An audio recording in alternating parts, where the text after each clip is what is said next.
Now I want to introduce the host for the S-Scale High Rail segment, Joel Weber. Joel, welcome. You're welcome. Thank you. Good to be here. So I've got a track below that's curving around, and a road coming underneath it. And very typical of a railroad or a layout builder is you're trying to get as much railroad into your layout as you can, and so you're really pushing some of the boundaries. When I was trying to decide how to deal with this, I decided a concrete arch bridge, and this is what it's built out of.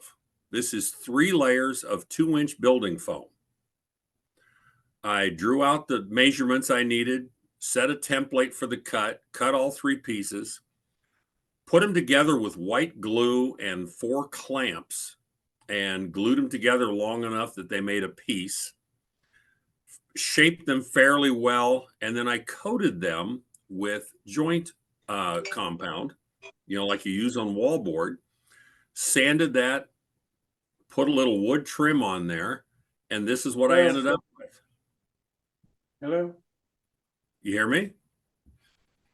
Yes. Okay. Put a piece of wood trim on it. The track is laid, it's ballasted, and frankly, serves the purpose very well and was very inexpensive to build. And could be done. I was sharing this with a scale modeler the other day who was suggesting that he was struggling with one part of his layout and trying to figure out transitions and bridges. And I showed him what I did here, and I think I've given him some inspiration. In the background there, you see a truss bridge. I had a truss bridge set up on my layout in Naperville. I had taken 4 Plasticville truss bridges, built structure underneath them that didn't exist because they were set to be assembled on a table. Built structure, and I ran them 2x2, but I was running flyer track spacing, which is 5 inches center to center. Now I'm down to American Model spacing, which is 3 inches center to center, and they weren't going to work widthwise, and they frankly didn't work lengthwise. And rather than kit bash them and struggle and be disappointed, I decided to start from scratch. My finish product is this bridge here, built to hold 2 tracks and the length I wanted. And again, I'm not a master modeler. I'm an imagineer, as I like to call myself, and I'm a little creative and crazy. My initial plan for building this is right here. I took a piece of Christmas paper that I thought those were 1-inch grids, and then when I put a ruler on it, I realized they weren't, but I said the heck with it. But I needed measurements of how to cut my pieces and how to set the angles, since I was doing an arched truss.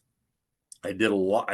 I've got several books on railroad bridges. I'd looked at live bridges, and I really was attracted to this sort of a construction. So you've got some real angle issues to deal with here. Using this blueprint, such as it is, I was able to figure out my dimensional sizes and what material I wanted to use. I bought from Micromart. I bought a what do you call it? A manual miter saw, so I could set various angles on it very easily. It's a manual saw, so it's not expensive. Cut the pieces as I used Plastruct and Evergreen models. Frankly, the top structure and the bottom structure, once I got the trusses done, I kind of made the rest of it up as I went. I put these lower plates in here just because I thought they looked good. I was thinking about upper plates and then decided I didn't need them. And a bridge I walked under walking my dogs, I looked up and I said, that helped me figure out my top structure, completely changed what I originally thought I was going to do. The fun part too, then you've got to glue all this together. And I made a gluing jig on a piece of masonite, took some modeling wood, set it so I could create my arch. I set these pieces in the middle so that I could get the pieces going, the top struts going straight up and down and true. Set my cross pieces, and then when I started to glue it up, I thought, well, I don't really want to glue this to the board. So everywhere I was doing gluing, I had to drill a hole in the jig. And this is what it ended up looking like when I was all done with it. So not overly scientific, but I think pretty effective. I think a master modeler would probably have a little bit better detail, a little bit finer detail. But frankly, on my layout, I think it looks really nice and it does the job. And most people that are going to come and look at it aren't going to be sitting there with a magnifying glass and studying all the finer details. I even built these, the feet, rather than just a piece of I-beam. I actually took some pieces and did some cutting and did some shaping and put some pieces on the side. Because if you look at a bridge, you always see a fairly sizable footing that holds it on top of the concrete or whatever is supporting it. And I thought, I really want something like that. So I spent a little time, figured out how to do that, took the nicer two of the four and made sure they were in the front part of the bridge, because you can't see the back part of the bridge.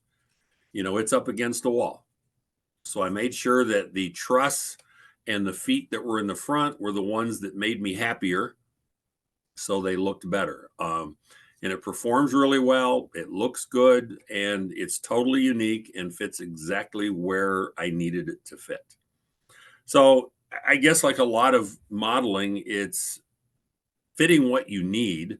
In both cases, these weren't kit bash. These are completely from scratch.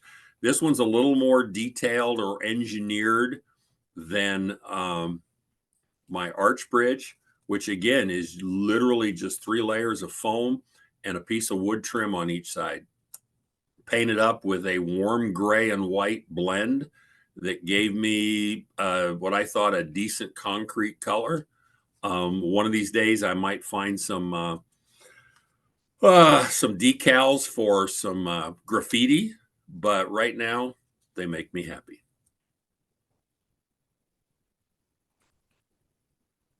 And those are my 2 favorite bridges right now. Good to me. Anybody have any questions for Joel? Well, Joel, before you get away, I want to mention your convention that's coming up on October the 25th to the 27th in St. Louis, called the S-Fest. And this is a convention that frankly I had not heard about previously until very recently. But this is a convention that the St. Louis S Club is putting on this year. Next year, I believe it's the Milwaukee Club that'll put it on, and after that, the Chicago Club will put it on. And all 3 of these clubs get together, and they alternate years to put on this fest once a year. And I talked to the presidents of both the Chicago and the Milwaukee Club today, and look forward to having them on the show in the future. But I'm finding out that the S-Fest conventions are really popular in the S-Scale modeling field, for both scale as well as high rail modelers. And this year, there's something special that the S-Fest in St. Louis is offering, because we have, for the first time, an animated scene that's going to be offered by 3 companies: American Models, Alan Rogers Company, New Creations, Victorian Railroad Buildings out of California is doing the structure for it, and Sherry Johnson's company is doing the animation for it, Cat's Paw.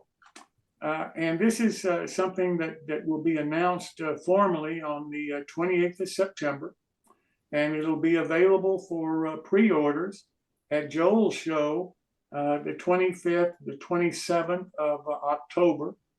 And the pre-order will require 50% down payment, but you get a 20% discount off of the price of the kits at the show. And then later, if you can't attend the show in St. Louis in October, then you'll be able to get the pre-order in the off of our newsletter for the October newsletter, and you'll get 20% off of the pre-order price there. So Joel, I really have enjoyed working with you and your organization and doing this pre-order for this animated scene. And I think that the hobby is going to really enjoy what these manufacturers have put together. I think it's rather a unique kind of animation that they've come up with. It includes a freight car, includes a tractor trailer, a structure, and all the animation, forklifts and interior details and barrels and boxes and everything that you'd need for this kind of an animated scene. So we're looking forward to your convention and looking forward to announcing and being able to show the scene at your convention. I understand that it'll be on a table next to the display that American Models will have at your convention. Yes, and there'll be, there's a wide variety of products there. As you said, it's not just High Rail. Yeah, there's a lot of American Flyer guys running around there, but there's a lot of folks in this hobby who are into the scale, and people like American Models, their product goes both directions, and so it makes for a real commonality. And we're not the widest, the most popular train gauge out there, so we really can't afford to be separating into different camps.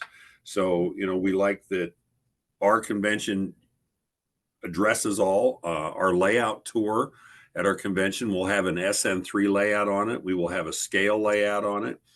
We'll have other layouts, including mine, which while I'm running High Rail wheels and couplers, if you look at my layout as it's developing, it's really got a lot of scale influence to it between the mountains and bridges and a lot of the buildings. So it's there's a blend of all the worlds. Well, we couldn't be more pleased with the committee that you put together to work with the manufacturers on this scene. And with the Chicago Club and the Milwaukee Club having an interest, we think that's great. And we would encourage other S-scale clubs around the country to also get in contact with us. If you can help me reach out to any others, I'll be glad to do it because it's hard to find the S community. I don't know why it is. Some of the O scale community, the HO, the N, the G, that I can find people fairly easy. The S scale, for some reason, I have trouble finding people.